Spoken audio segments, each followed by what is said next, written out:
camera around. Hello, everybody. Thank you so much for joining us. And I'm going to we're already getting some likes. Thank you, guys. I'm going to be talking to, and I'm going to hand you the camera.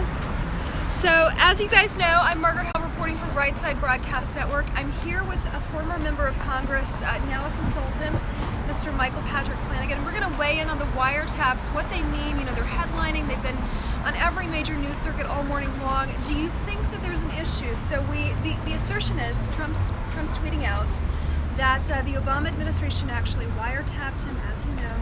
What do you make of this story? Well, I think the reality of it is that Trump is trying to move the discussion forward from just a discussion about his involvement with Russia and how evil that is. Of course, it probably didn't happen at all, but it's yet to come forward. To let's talk about all of this. Let's talk about who's tapping who and who's discussing things. Let's have an entire discussion of the whole pre-election sphere. And if he were to do it in the ordinary course and say, well, we need to talk to have a congressional inquiry and we need a small investigation, it's a one-line story on page 87 that doesn't get covered at all. But if he tweets it, everyone pays attention for 3 days to what's going on here. And of course, this is a way to advance the narrative, to move the whole mess forward and say, we have to talk about all the wiretaps, we got to talk about all of the surveillance, we got to talk about Russia involved and everything else. We have an issue, and I'm of the belief that the warrantless wiretap, that's its whole separate animal here, but we have a sitting president accusing a former president of spying on him a month before an election took place, and that's a big deal. Do you think that there are any legal implications for President Obama if they prove that he actually did this? Well, if they prove he actually did it, yeah, there are lots of legal implications, you know. The meteor hits me, you know. But there are no legal implications for Trump, which I think is a more interesting question, because that's what everybody's exercised today.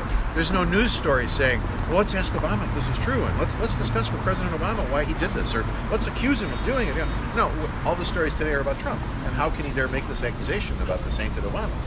Maybe it's true. Maybe it's true. And maybe it's not. But the point is that the discussion is about Trump, not about Obama. And there's no implications for Trump for saying it, other than a credibility hit, perhaps. But Trump has an ugly habit with these tweets of them being true, or at least colorably true eventually. Mm-hmm. So let's see how this plays out. There's validity to this, and then all of the mainstream media, they have the egg on their face when they make fun of him when it turns out to be right. Right. Which I'm of the belief that this probably happened. It sounds true. It may very well be so, and you're an excellent company. Mulcahy says so. The New York Times, I understand, is backtracking a little bit, but they say so. There's all kinds of people who say this happened. So let me ask you, so the FISA court, the separate issue, for people that don't know, the president would have to go to the secret court, make a case, and allow the surveillance. So the Obama administration denying it, they're not doing a full-fledged denial, but people are saying, we didn't necessarily, can you explain that and break it down for our audience? Yeah, it's complicated. A FISA court is, people like to call it a secret court. It's not a secret court. It's a court that exists, that's there in the world. They don't even meet in secret. They hear proceedings in secret.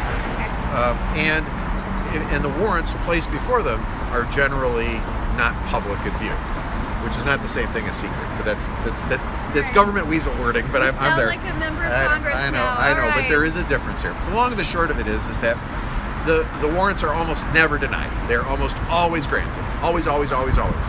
And the fact that the New York Times accuses the Obama administration of asking for a warrant last June and having it denied, which is newsworthy all by itself because it never happens, and then asking again in October and having it granted to look at Trump theoretically for a criminal issue. And this is another thing. FISA doesn't do criminal. FISA does foreign espionage. This was about an ordinary criminal activity. This was about a banking matter that theoretically involved Russian banks and Manafort and other things. Well, the timing of this is really interesting because the June is right after Trump has secured the nomination and just before the convention, and Paul Manafort has just come on. And then in October, you have just before the election, and there's some big dips and rises in Trump's popularity during that time. And Democrats, I'm from Chicago, I know how the Chicago guys work. Nothing has ever left a chance. They want to know everything they can before it's over. Maybe that's the reason they went in.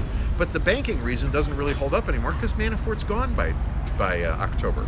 So the whole thing is just kind of odd and weird. Did the press help the Obama people bait Trump into saying something crazy? I don't know. But we do know that Trump believes, at least on Saturday and maybe still today, that these warrants applications were made and that one was granted, and this is problematic. So I got to believe Trump knows more than I do about how the government works. So we'll see in coming days and weeks how this all breaks out, and I'm looking forward to this story as it continues to unfold.